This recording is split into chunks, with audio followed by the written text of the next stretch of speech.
हमारे माननीय अतिथिगण हमारे बीच मंच पर उपस्थित मंच की शोभा बढ़ा रहे हैं। हम संस्था की ओर से आप सभी का तहे दिल से बार बार हार्दिक स्वागत करते हैं, अभिनंदन करते हैं। प्रजापिता ब्रह्मा कुमारी ईश्वरीय विश्वविद्यालय द्वारा इस वर्ष चलाए जाने वाले प्रोजेक्ट परमात्मा ज्ञान द्वारा विश्व परिवर्तन के इस लॉन्चिंग सेरेमनी में आप सभी महानुभावों का पुनः हार्दिक स्वागत है। हम सभी 2 मिनट के लिए उस परम सर्वशक्तिवान परमात्मा पिता की स्मृति में बैठेंगे, उन्हें दिल से उनका आह्वान करेंगे कि वो ज़रूर आए आज इस कार्यक्रम में, हमारे महानुभावों को भी देखें और साथ ही इस विश्व परिवर्तन के कार्य अर्थ जो हम यहाँ उपस्थित हैं, हमें भी एक नई दिशा और नई शक्ति प्रदान करें।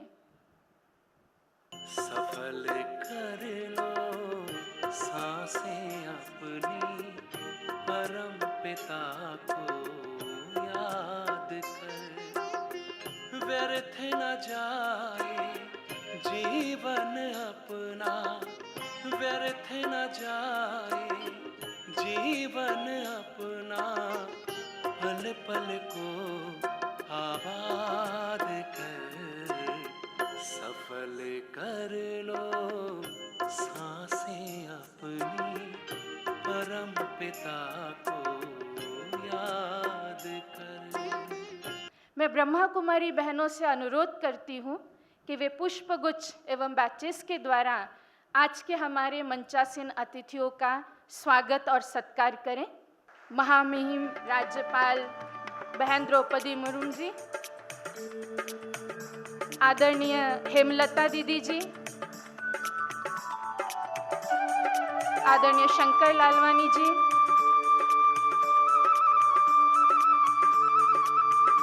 आदरणीय जयंती दीदी जी, आप सभी का दिल से स्वागत करने के लिए प्रेम के पुष्प और श्रद्धा की आरती लेकर दिव्य जीवन कन्या छात्रावास की कन्याएं हमारे बीच आ रही हैं।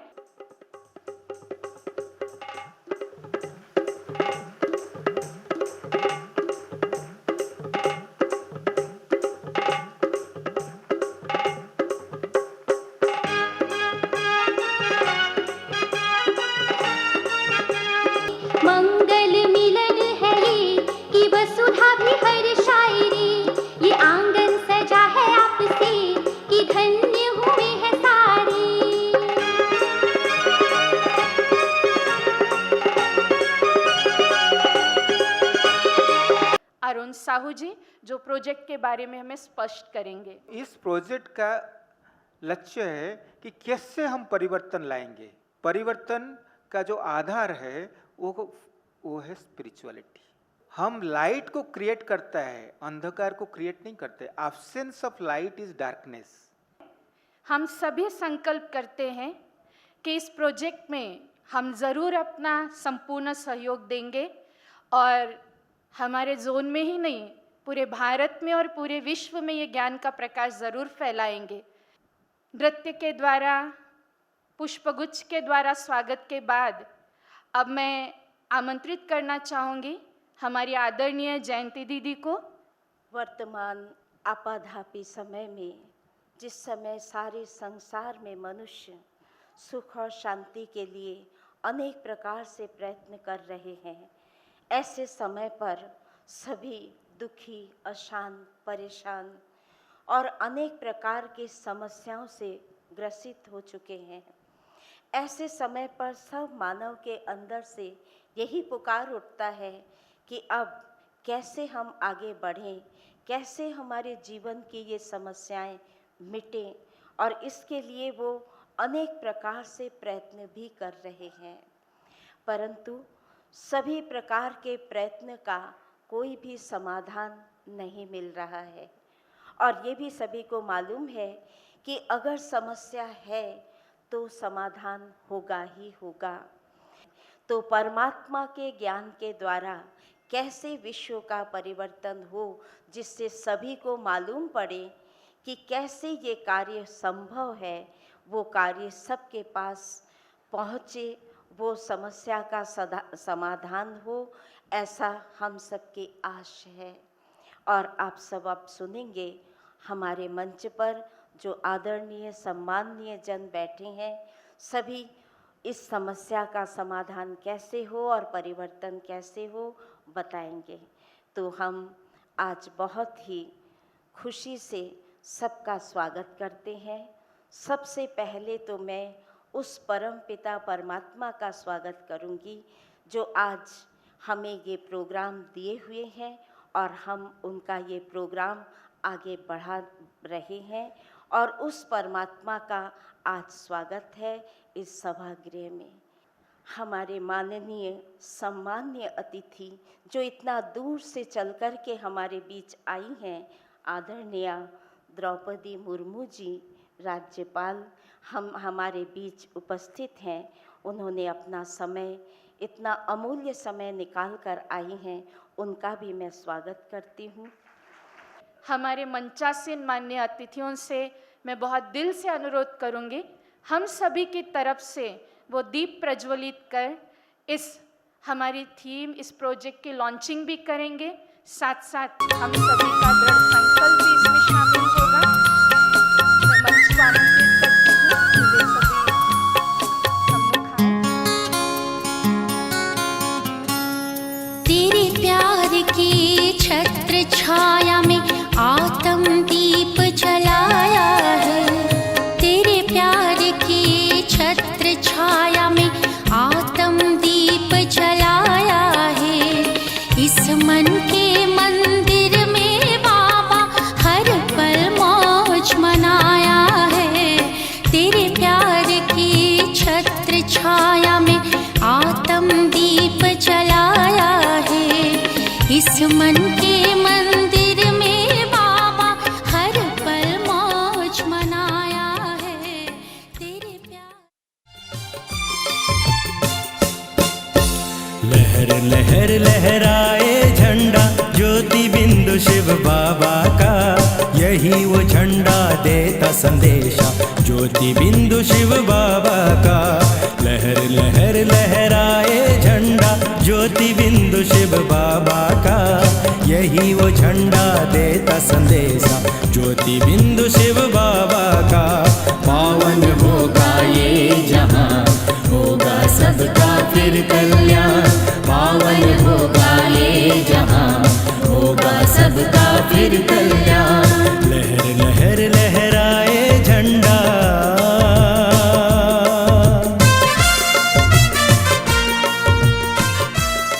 हमारी बहनों से मैं अनुरोध करूंगी कि वे हमारी आदरणीय महामहिम बहन का स्वागत और सत्कार विशेष रूप से हमारे बीच में करेंगी। हम सब की खुशी हमारी तालियों से प्रकट हो रही है।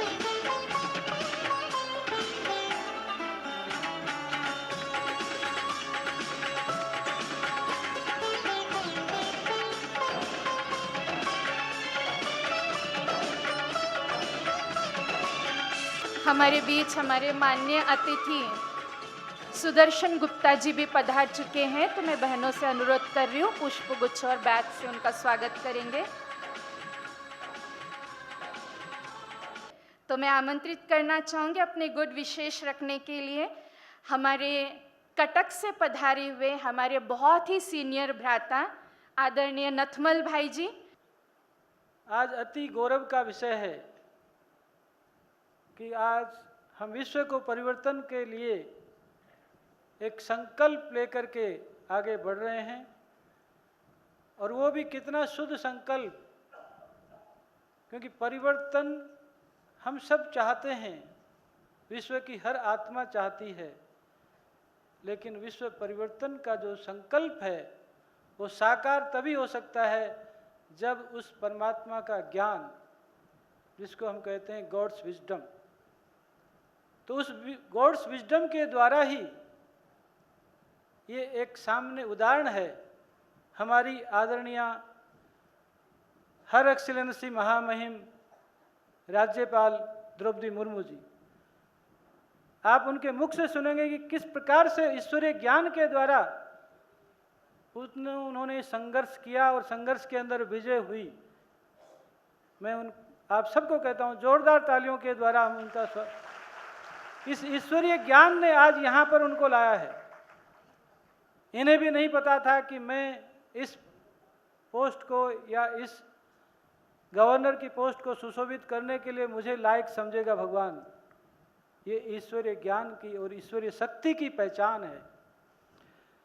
उतना ही नहीं, आज ईश्वर विश्वविद्यालय 140 देशों के अंदर लाखों भाई बहनों के जीवन में परिवर्तन करके हम विश्व को एक नई दिशा दिखा रहे हैं। मैं अब आमंत्रित करना चाहती हूँ माननीय भ्राता सुदर्शन गुप्ता जी को, एमएलए इंदौर। मंच पर उपस्थित महामहिम राज्यपाल बहन द्रौपदी मुर्मू जी, भाइयों और बहनों, विश्व की जो आपाधापी चल रही है, जो भाग दौड़ चल रही है, और उसमें हर व्यक्ति अपने हिसाब से दौड़ लगा रहा है और किसी को कहीं कोई उद्देश्य मालूम नहीं कहाँ हमको जाना है। अगर हमारा कहीं कोई उद्देश्य बता सकता है तो ईश्वर ही हमको बता सकता है। और यह कार्य ईश्वर ने हमारी बहनों को सौंपा है। ईश्वरी ब्रह्म कुमारी विश्वविद्यालय के माध्यम से जो ज्ञान हमको मिल रहा है, निश्चित ही उससे ही हम जीवन में परिवर्तन कर सकते हैं और हमारे उद्देश्य को प्राप्त कर सकते हैं। मैं बहुत छोटा था, जब स्कूल कॉलेज में पढ़ता था, तब यहाँ पर नियमित आता था मैं यहाँ पर, और उसी के बाद मेरा जीवन यहाँ से परिवर्तित हुआ। और चूँकि राजनीतिक क्षेत्र में हम कार्य करते रहे, तो उसी यहाँ से जो हमको उच्च विचार मिले, संकल्प मिले, उनके माध्यम से आज मैं यहाँ तक पहुँचा हूँ। और निश्चित ही जो परिवर्तन आने वाला है समाज में, वो परमात्मा के ज्ञान के बिना असंभव है। हम सब लोग उस ज्ञान को धारण करें और स्वयं में परिवर्तन लाएं, और उसके बाद समाज में निश्चित ही परिवर्तन आएगा। ओम शांति। अब मैं अगली कड़ी में आमंत्रित करना चाहूँगी अपने ग्रीटिंग्स के लिए इंदौर विकास प्राधिकरण अधिकारी माननीय भ्राता शंकर लालवानी जी को। ये बात सही है कि वर्तमान युग में बहुत ही नकारात्मक एनर्जी चारों तरफ फैली हुई है, और विश्व में एक नया संदेश देने के लिए ओम शांति मिशन ने ये प्रयास शुरू किया है। पर मेरा मानना है कि यह मिशन तभी सफल होगा विश्व में जब सभी देशों के लोग इसको अपनाएंगे। और सिर्फ देशों के लोग अपनाने से इस मिशन की पूर्ण नहीं होगी। समाज का हर वर्ग, समाज के हर वर्ग को इसको अपनाना पड़ेगा। और समाज में हम सब जो हैं, जो यहाँ उपस्थित हैं भाई और बहनों, सभी को इस अभियान में जुड़ना पड़ेगा एक पॉजिटिव अप्रोच के रूप में, तभी ये अभियान सफल होगा। सकारात्मक सोचें, और ये तभी संभव होगा जब हम यहाँ पर आए और ज्ञान रूपी गंगा में अपनी डुबकी लगाएं। मैं इतना ही कहकर अपनी बात समाप्त करूँगा। ओम शांति। अब मैं अपनी शुभकामनाएं देने के लिए आमंत्रित करना चाहूँगी माननीय भ्राता डॉक्टर अनिल भंडारी जी को, जो एक बहुत ही अच्छे समाज सेवी आज हमारे बीच उपस्थित है। करके हमारे जीवन में उतारे तो ही ये संभव हो पाएगा। एक पुल बनाए। हर आदमी जानता है कि अच्छा क्या है, बुरा क्या है, मगर वो उस अच्छे को अपने जीवन में अपनाने के बीच में ब्रिज नहीं बना पाता है। तो मेरा सबसे यही निवेदन है कि हम ईश्वर को मानते समय उनकी मानता को ही नहीं, आज ही हम प्रण लेके जाएं कि हम ईश्वर की हर बात को मानेंगे। और आज ये जो यहाँ उद्घाटन हुआ है, पूरे साल भर हम अपने आप को, अपने परिवार को, अपने समाज को और अपने देश को ये रास्ता दिखाएंगे कि आने वाले समय में पूरा विश्व आनंदमय और सुमय हो। बहुत बहुत धन्यवाद। ओम शांति। हमारे इस इंदौर जोन के चीफ जोनल कोऑर्डिनेटर आदरणीय हेमा दीदी जी, आपके दिव्य उद्बोधन से हम सभी लाभान्वित होंगे। जब परिवर्तन की बात आती है और ज्ञान की बात आती है, तो परिवर्तन कैसे किया जाए इसका ज्ञान अर्थात समझ, जानकारी, विधि से ही सिद्धि प्राप्त होती है। तो परमात्मा द्वारा दिया गया आध्यात्मिक ज्ञान हमें न सिर्फ विधि बतलाता, लेकिन उस विधि में शक्ति भी भरता है आध्यात्मिक ज्ञान के द्वारा, जिससे कि हम जो भी संकल्प करते हैं, जो भी श्रेष्ठ सिद्धि प्राप्त करना चाहते हैं या श्रेष्ठ परिवर्तन अपने जीवन में करना चाहते हैं, वो कर सकते हैं। और विश्व परिवर्तन का आधार, इकाई व्यक्ति है। व्यक्ति का परिवर्तन अर्थात स्वयं का परिवर्तन ही विश्व का परिवर्तन है। इस प्रोजेक्ट को हमारे जोन के 4 प्रांतों में मध्य प्रदेश, छत्तीसगढ़, ओडिशा और राजस्थान में कार्यान्वित करेंगे। तो मैं उन बहनों को विशेष रूप से मंच पर आमंत्रित करना चाहती हूँ कि वे मंच पर आए, ताकि आज हमारे महामहिम राज्यपाल बहन आपको वो कलश जिम्मेवारी का और वो ध्वज आपको सौंपे, ताकि ये विश्व परिवर्तन का जो कार्य है वो शीघ्र अतिशीघ्र संपन्न हो सके। हमारे बीच 4 स्टेट की बहनें हैं, मध्य प्रदेश, छत्तीसगढ़, राजस्थान और उड़ीसा।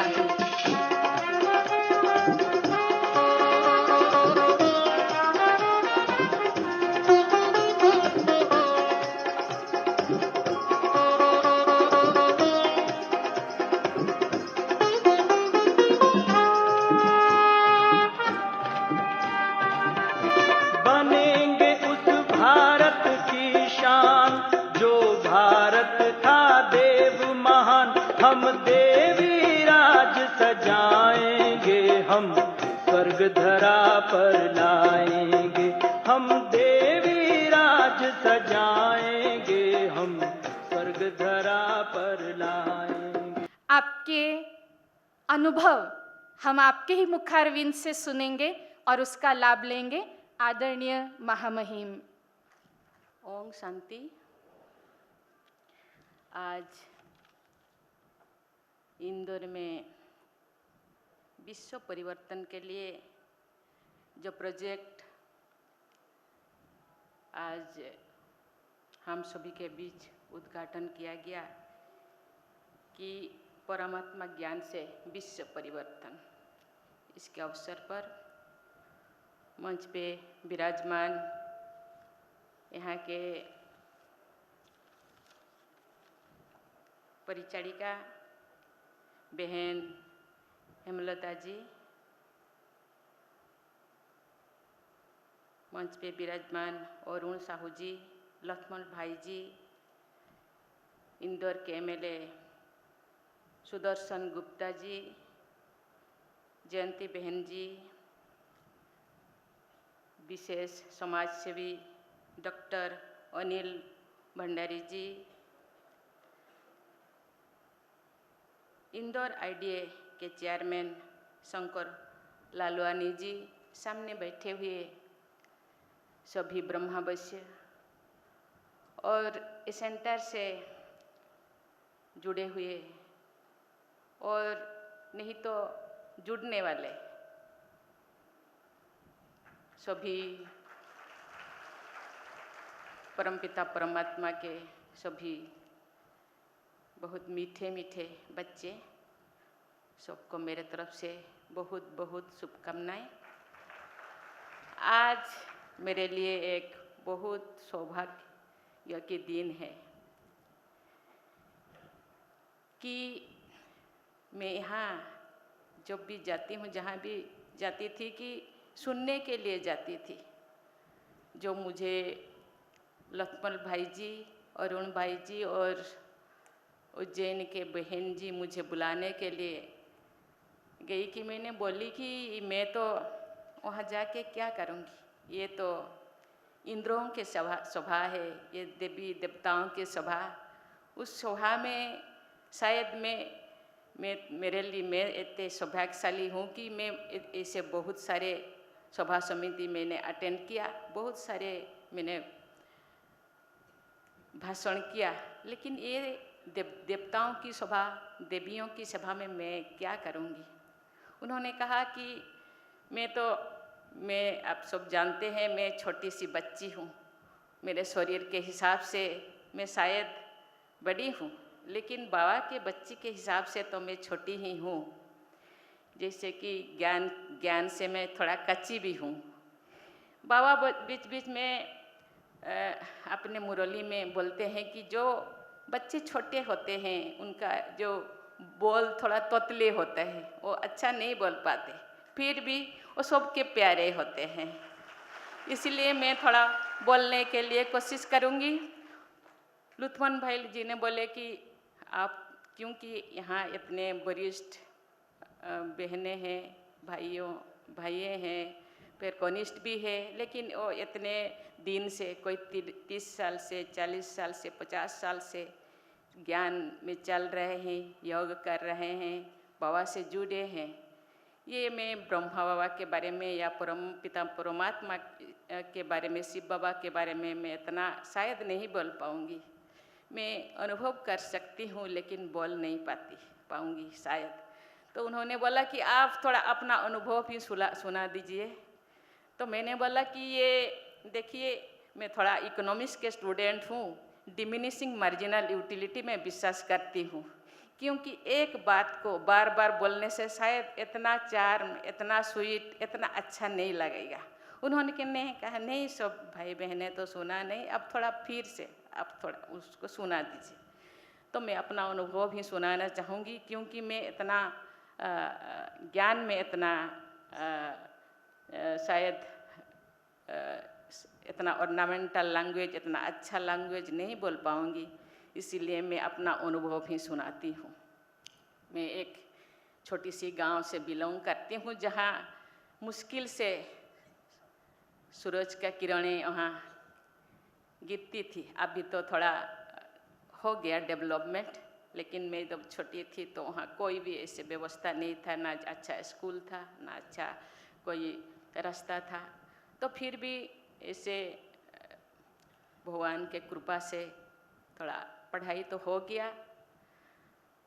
तो मुझे बताया गया है, मैं छोटीपन से ही थोड़ा ये मैं जो संस्कृति से बिलोंग करती हूँ, वो ऐसा कोई पूजा पासा या ये धर्म कर्म का काम इतना नहीं करते। हाँ, माथा तो टेक लेते हैं, भगवान को विश्वास दिल से करते हैं, लेकिन वो कार्यक्रम में इतना विश्वास नहीं करते। ये दिल से कोई भी करो, दिल से कीजिए, कोई भी कीजिए।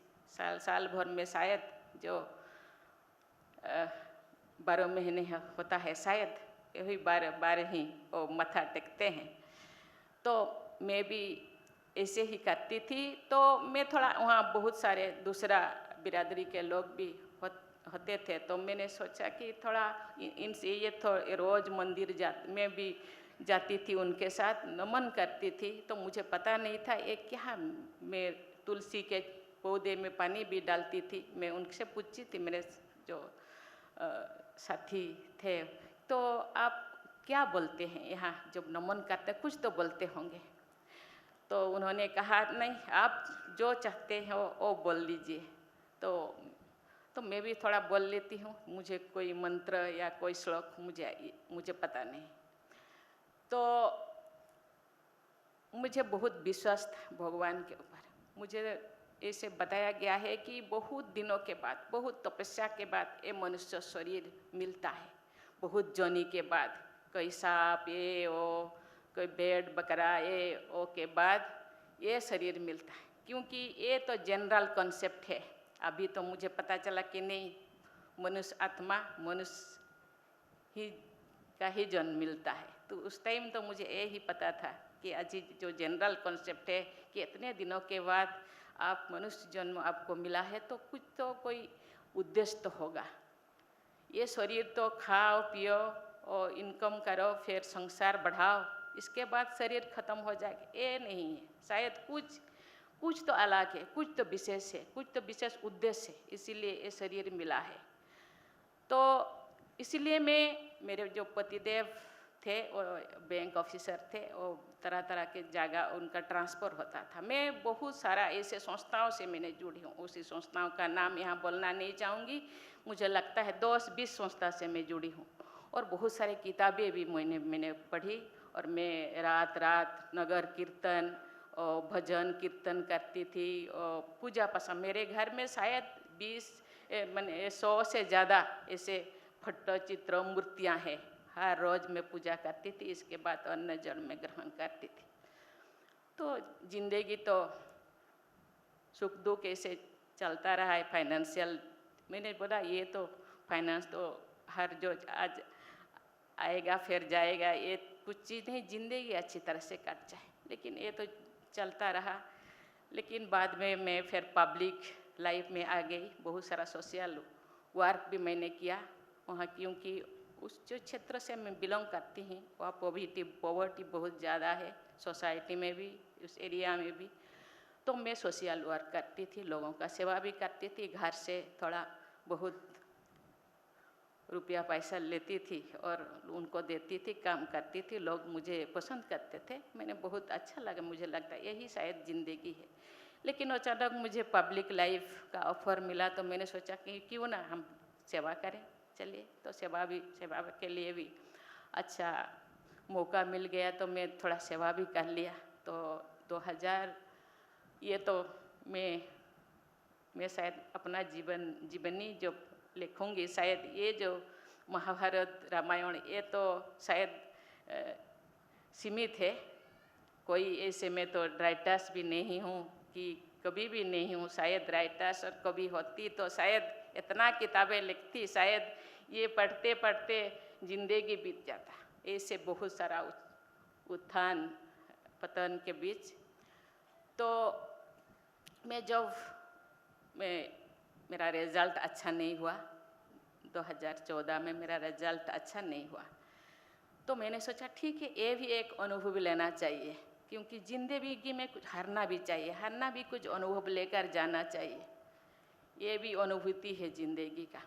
इस बीच में जो मंत्री बनी थी, तो उस टाइम वहाँ के एक भाई जी, विजय भाई जी, उन्होंने बोला दीदी आपको तो थोड़ा इसी लाइन में आना चाहिए। मैंने सोचा वो शायद यही भी ब्रह्मा कुमारी भी यही ऐसा ही संस्था होगा कि दूसरे जैसा। मैं तो इतने सारा संस्था से जुड़ी हूँ, इतना सारा किताब पढ़ी हूँ, शायद ऐसे ही एक संस्था होगा। इसीलिए मैंने गई थी 1-2 बार। फिर मेरे लिए जो कोर्स के किताब भी मुझे दिया गया था, मैंने पढ़ लिया। मैंने सोचा कि मेरे पास टाइम नहीं, मैं शायद नहीं जा पाऊँगी, क्योंकि एक बार वन शुरू करने से छोड़ देना अच्छा नहीं है, बीच में छोड़ देना। इसलिए मैं शुरुआत ही नहीं करूँगी, तो फिर क्यों जाऊँ।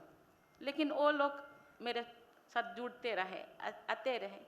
तो गांव अपना रायरंगपुर में भी मैं जहीं से बिलोंग करती हूँ, वहाँ भी एक संस्था है, वहाँ के भाई बहन भी आते थे। और प्यूरिटी, ओंग संगति मीडिया, ये सब मुझे देते थे, मैं पढ़ लेती थी, अच्छा लगता था। मैं नोट भी कर लेती थी कुछ अच्छा पॉइंट, मुझे अच्छा लगता था। उनका जो हंसता हुआ चेहरा, उनका बिहेवियर मुझे बहुत अट्रैक्ट करता था। लेकिन मैं जाती नहीं थी, नहीं मैं तो वो तो बहुत अच्छा संस्था होगा शायद, मैं उसके अंदर नहीं घुसती थी। तो जो मेरी ज़िंदगी में तूफान आ गया, तो मेरा 25 इयर्स का बच्चा एक दिन हठात से उनका देहांत हो गया। मैं गांव में थी, बच्चा मेरा स्टेट कैपिटल में पढ़ाई कर रहा था। तो मैं जो ये बच्चा चला गया, तो मैं अपसेट हो गई और डिप्रेशन में चली गई। उन्होंने कहा ये तो शायद ये चला जाएगा और नहीं रहेगा। लेकिन वहाँ अपना डेप्यूटी स्पीकर एक यहाँ थे, तो वो मुझे बहुत प्यार करते थे। वो बिलोंग करते थे वो ब्रह्मा कुमारी आश्रम से। बीच बीच में मुझे बुलाते थे और बताते थे, कभी कभी मुझे कुछ किताब और कुछ मुझे गिफ्ट भी देते थे, पेन और मुझे थोड़ा इसी लाइन में वो भी लाना चाहते थे। तो मैंने सोचा मैं तो ठीक ठाक हूँ।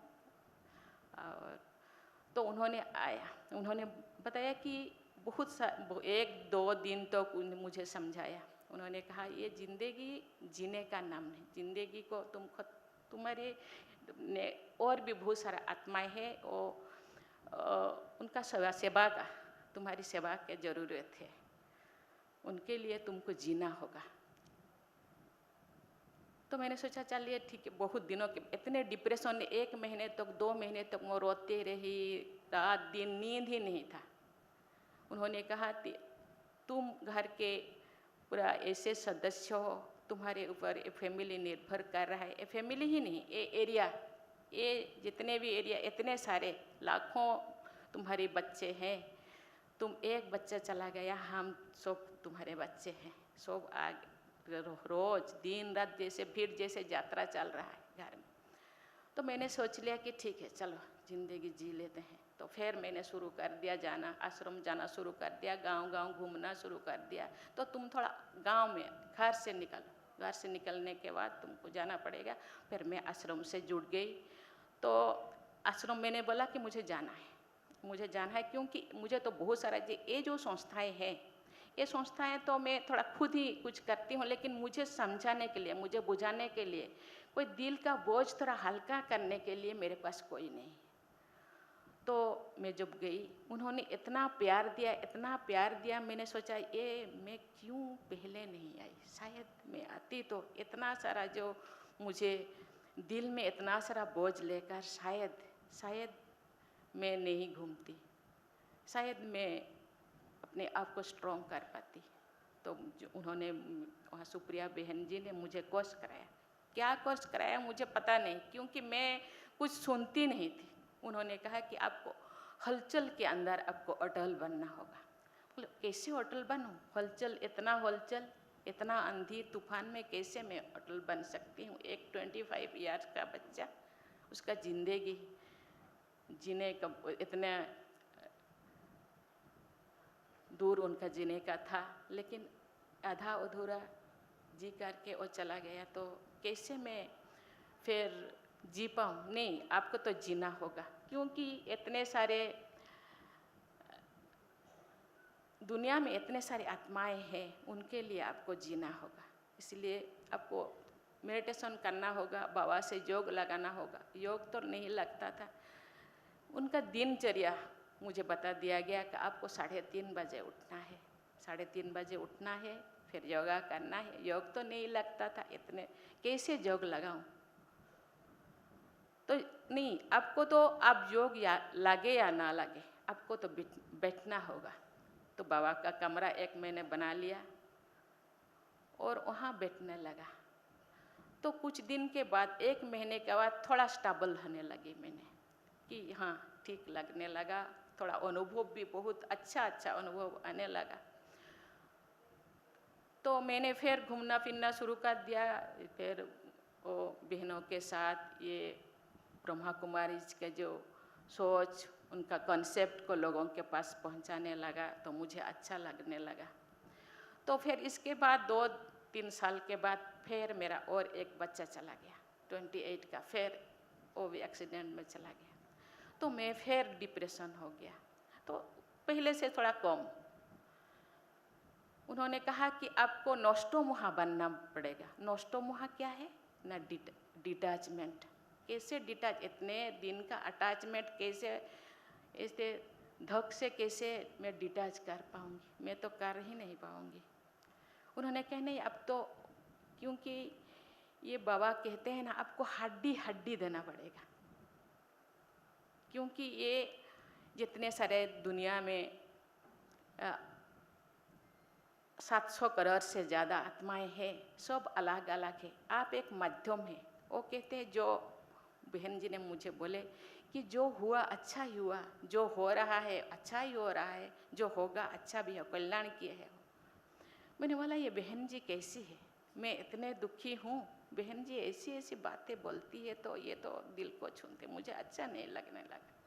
तो कुछ दिन के बाद फिर मेडिटेशन, फिर भी मैंने बात को अपने दिल में ही रखी। फिर मैं मेडिटेशन करने लगी। फिर रोज़ सुबह शाम दोनों टाइम मैं सेंटर जाने लगी, पढ़ाई करने लगी। टाइम कैसे पास किया जाए, कहते हैं ना, सुख के टाइम तो बहुत जल्दी जल्दी ख़त्म होता है, लेकिन दुख के टाइम इतने जल्दी ख़त्म नहीं होता।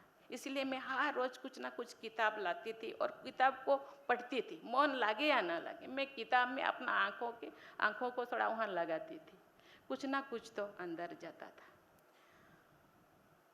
तो फिर मेरा पतिदेव का तबीयत बिगड़ गया। मैं इसके बीच मेरे माताजी भी चली गई, मेरे एक भाई वो भी चली गई, फिर मेरे पति देव भी चली गई। तो ऐसे ऐसे करके 5 आत्मा चली गई। फिर भी इसके बीच उन्होंने कहा कि आपको तो जीना ही होगा, क्योंकि ज़िंदगी को ख़त्म करना ज़िंदगी का नाम नहीं है। ज़िंदगी अच्छी तरह से जीना वो ही आपका ज़िंदगी है। और टोल ओडोल बनना और अपने आप को स्टेबल बनाना वो है ज़िंदगी। क्योंकि किसी का कोई भी आत्मा आपका नहीं हो तो आपके माध्यम से दुनिया में आए थे। शायद इतने दिन ही आपके साथ रहने का उनका था। तो बहुत सारा किताबें, बहुत सारा एग्जाम्पल मुझे दिया जा रहा है। बहुत सारा भाई बहन आते थे, रोज़ मुझे समझाते थे। मैंने थोड़ा समझ भी लिया। तो आज जो कुछ भी हूँ, मैंने सोचा चलिए मैं अपने आप को संभाल लिया, अपने आप को समझा लिया कि एक बेटी अभी है। मैंने बोला कि मेरे पास तो कोई नहीं है, ना मेरे माता पिता है, ना सास ससुर, ना मेरे पास कोई नहीं है, मेरे एक बेटी और मैं। उन्होंने कहा आपको ऐसा बोलना आप गलत बोल रहे हैं, क्योंकि हम सब है, परिवार मिल गया।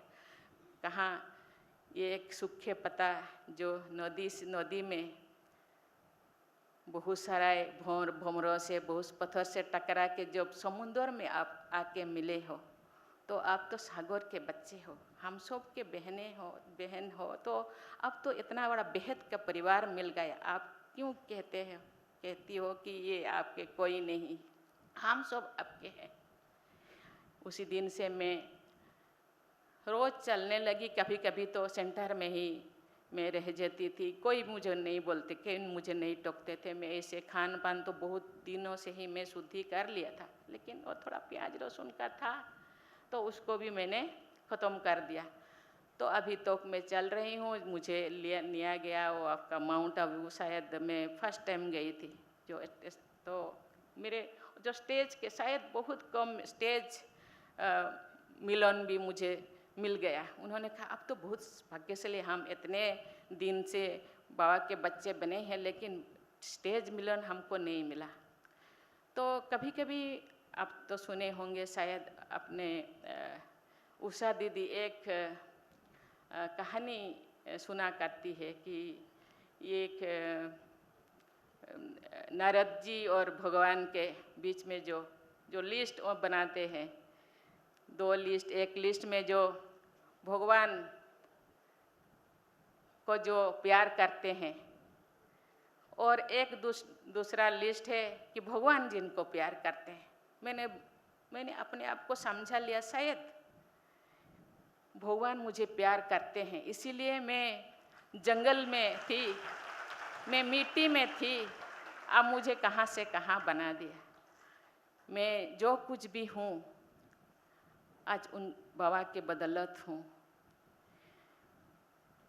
मैं गांव घूमती थी, मैंने सोच दिया था यही शायद मेरी ज़िंदगी है। तो एक दिन मुझे टेलीफोन आया कि आपका बायोडाटा चाहिए, मैंने दे दिया।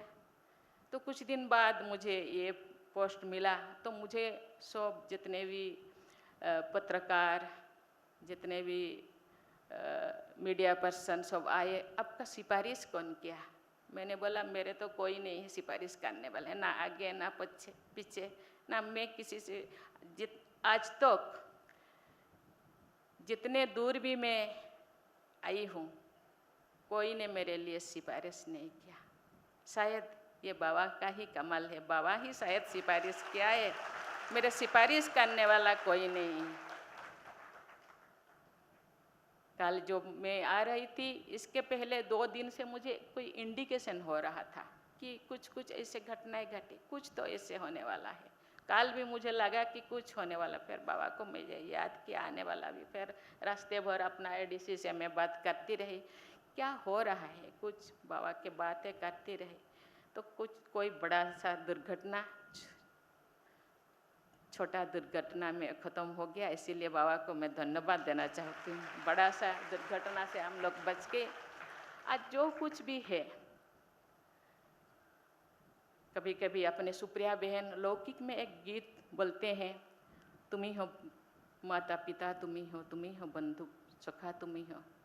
जो खिल सके ना ओ फूल हम है, तुम्हारी चरणों के धूल हम है। सुप्रिया बहन कहते हैं, बाबा भी कहती है, आप पैरों के धूल नहीं है, आप लोग तो मेरे दिल के धड़कन हो, आप तो मेरे बच्चे हो, मेरे राजा हो। आप कैसे धूल मिट्टी हो सकते हो, आप तो मेरे लीगल हेयर हो। मेरा जो कुछ भी है वो आपका है। आप भगवान के एक ऐसे ही एक कहानी में छोटेपन से वहाँ उड़ीसा में पढ़ाया जाता था, अभी भी शायद पढ़ाया जा रहा है, यहीं भी शायद होगा। एक भेड़ और एक शेर की कहानी। एक भेड़ बकरी चराने वाला बच्चा जंगल में भेड़ बकरी चराने के लिए रोज ले जाता था। एक दिन वहीं पे एक शेरनी अपने बच्चों को भी कैसे शिकार किया जाए वो सिखाती थी। तो उसमें वहाँ चराने वाला बच्चा देख लिया कि शेरनी आ रही है, तो अपने भेड़ बकरी को और बहुत जल्दी से सबको वो ले जाने के लिए जब दौड़ा रहा था, तो वो शेर का जो बच्चा भी वो भीड़ में चला गया और अपने घर में वो भेड़ बकरी के साथ रहने लगा। तो भेड़ जैसा ही वो घास खाने लगा और भेड़ बकरी जैसा ही मैं करना लगा।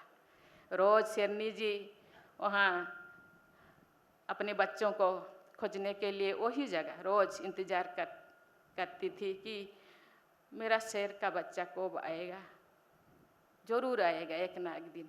रोज़ वो तो जाता था। एक दिन बहुत दिनों के बाद जब अपने मन में जो डर था वो जब ख़त्म हो गया, फिर उसी जगह से चराने के लिए भेड़ बकरी के साथ वो शेर के बच्चे को भी ले गया। तो उस टाइम फिर शेरनी ने अपने बच्चे को पकड़ लिया और एक तालाब में ले गया और तालाब का पानी थोड़ा स्थिर था, वो अपना छवि उनको देखने लगा। फिर शेरनी ने वो बच्चा को पूछा, अब क्या देखा? उन्होंने कहा, आप जैसे मैं भी ऐसे हूँ। शेरनी ने कहा, मैं शेर हूँ। उन्होंने कहा, मैं तो भेड़ हूँ। अरे नहीं, मैं जैसा हूँ आप भी वैसे, तो तुम मेरे बच्चे हो, तुम भी शेर हो। ऐसे ही हम भगवान के बच्चे हैं। बाबा कहते हैं तुम भगवान के बच्चे हो। मेरे में जो कुछ भी क्वालिटी है वो क्वालिटी तुम्हारे भी होना चाहिए।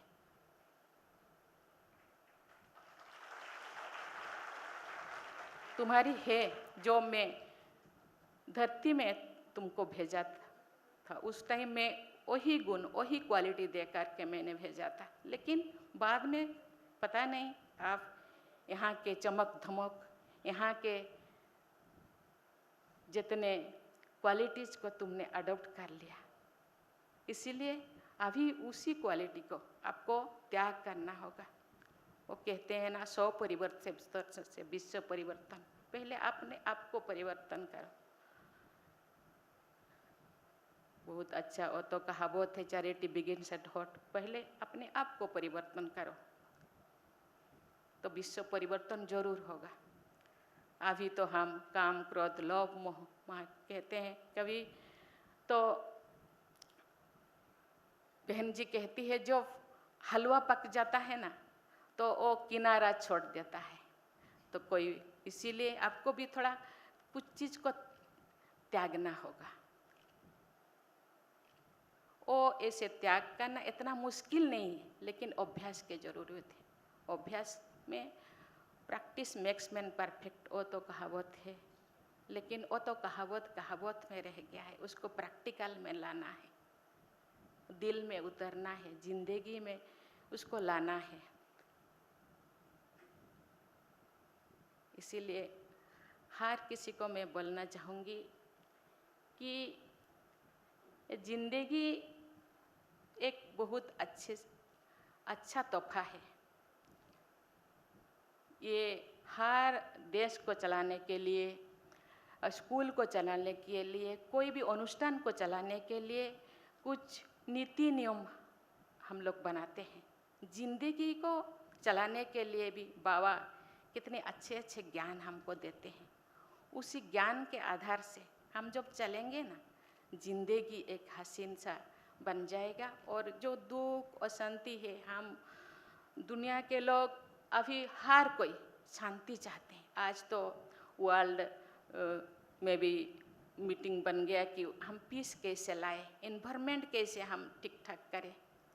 वो तो कॉन्सेप्ट और ब्रह्मा कुमारी आश्रम तो इसको 1937 से चला रहे हैं कि पीस, इन्वायरमेंट को ठीक ठाक करो। क्योंकि ये जितने भी पंचभूत है ये सहयोगी, हम लोगों का सहयोगी है, लेकिन वो अभी सहयोग नहीं करते क्योंकि हम ही उनको बिगाड़े हैं, जितने भी उनका दहन किए हैं। लेकिन ये तो धरती का नियम है कि ये तो चक्र है, सृष्टि चक्र है। जैसे सोमवार के बाद मंगलवार, बुधवार, गुरुवार, ऐसे फिर सोमवार, ऐसे ही सत्य के बाद तो त्रेता, त्रेता के बाद तो द्वापर, कली, वो तो आना ही है। तो इसको सहन करना पड़ेगा और सहन करने के लिए अपने आप को मजबूत बनाना पड़ेगा। क्योंकि ये हम मजबूत नहीं बनेंगे और लड़खड़ाएंगे तो फिर ये ऐसे भी दिन आएगा, आप भी दुनिया में पानी नहीं मिल रहा है, पोल्यूशन इतना है। जैसे कि महात्मा गांधी जी ने एक बार सपने दिखा करते थे कि रामराज लाएंगे, इसीलिए वो 3 बंदर वो कहते हैं बुरा मत बोलो, बुरा मत सुनो, बुरा मत देखो। लेकिन बाबा ने और 2 शब्द वहाँ जोड़ दिए, बुरा मत सोचो, बुरा मत करो। क्योंकि सोच से ही वो कहते हैं mental pollution is the root cause of the environmental pollution. Mental pollution root को, मेंटल पोल्यूशन को दूर करना होगा। वो कौन करेगा? बाहर से कोई आएगा आपको ये छोड़ो वो छोड़ो बोलने से नहीं होगा, आपको ही उसको भगाना होगा, आपको ही प्रयास करना होगा, आपको ही दृढ़ता से प्रचेष्टा करना होगा।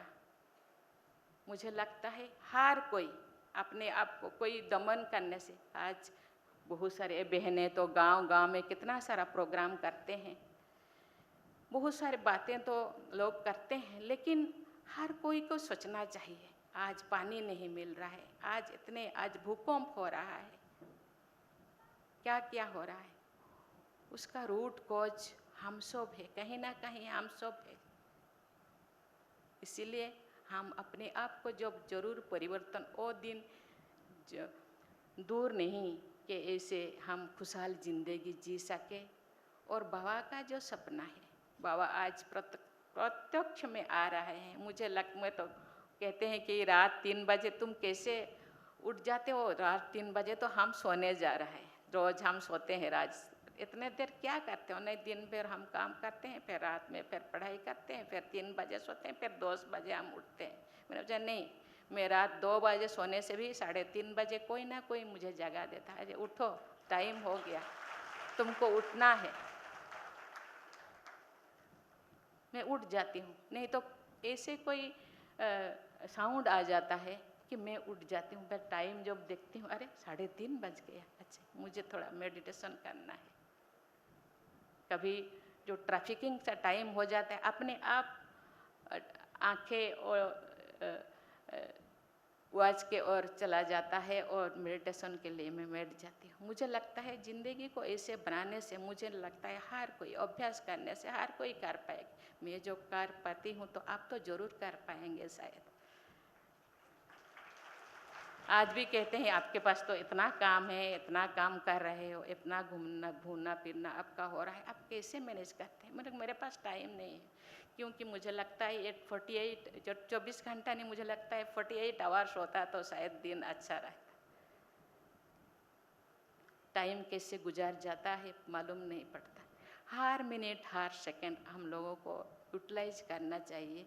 ये व्यर्थ बात में हम उलझे रहते हैं, क्योंकि ये टाइम बहुत क्षिप्र गति से बहुत जल्दी चला जाता है। कभी अपना शरीर को जब हम आईने में देखते हैं, कभी हम छोटे थे, कभी ऐसे जवान थे, कभी हम जो अपना बालों की ओर देखते हैं तो अरे कभी सफ़ेद हो गया।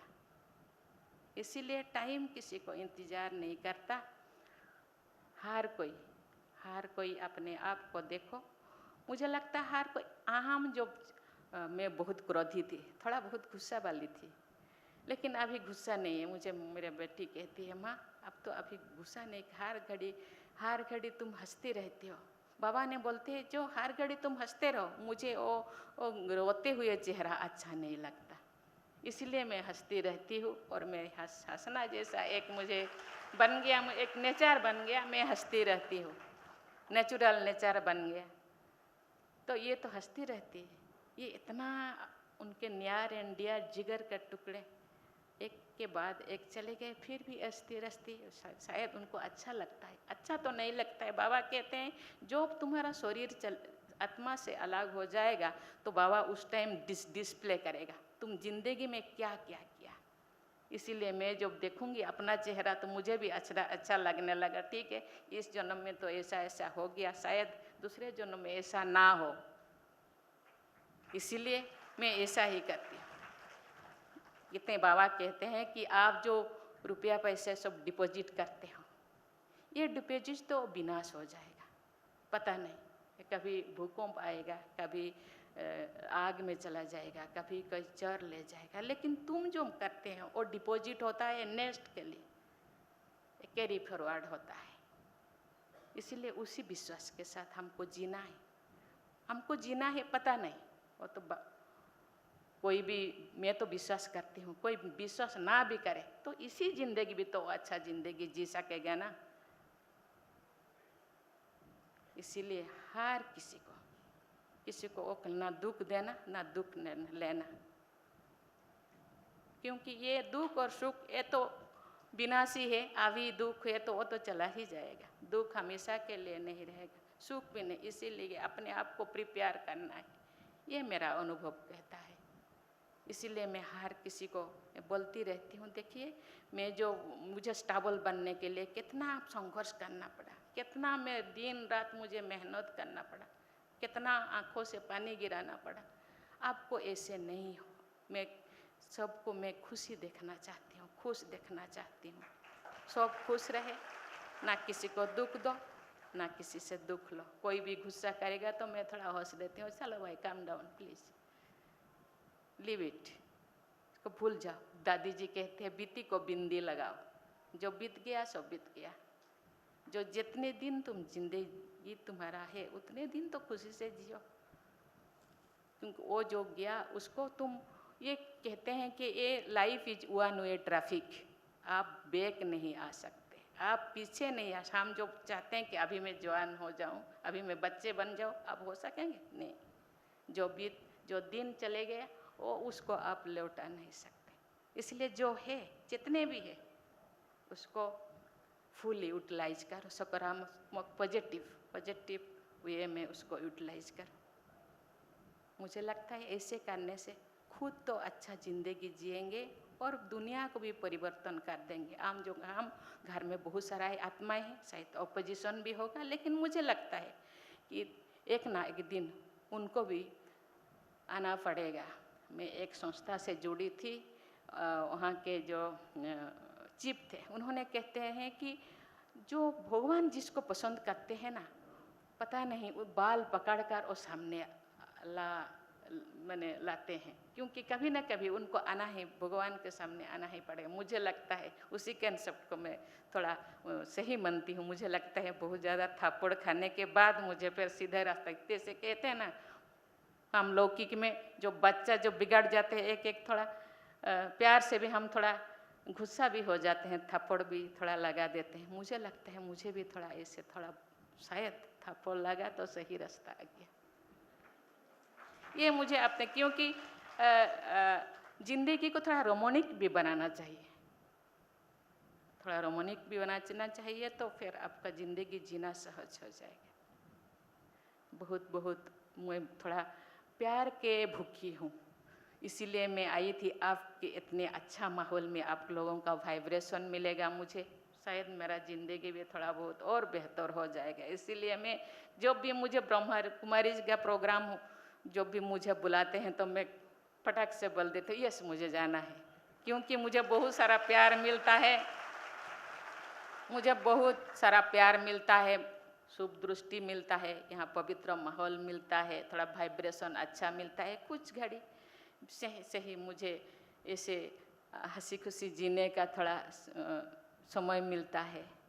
इसीलिए मैं सबको भी रिक्वेस्ट करूँगी, हर कोई अपने आप टाइम को सफल कीजिए, ये जिंदगी सफल बन जाएगा।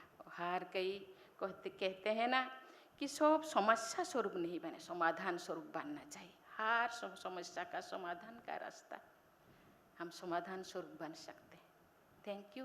ओम शांति। ये परमात्मा स्मृति चिन्ह है, जिस परमात्मा बाबा की आप बात कर रहे थे, जिनसे आपको इतनी शक्ति मिली और एक नया जीवन मिला, ये उनका ही प्रतीकात्मक स्वरूप स्मृति चिन्ह है।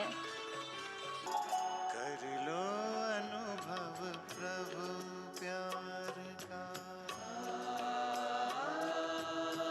कर लो अनुभव प्रभु प्यार का, कर लो अनुभव प्रभु प्यार का।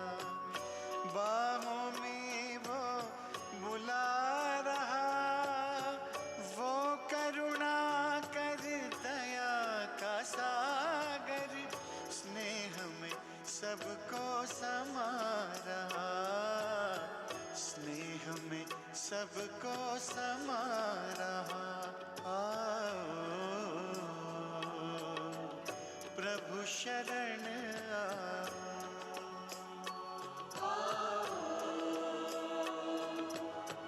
प्रभु शरण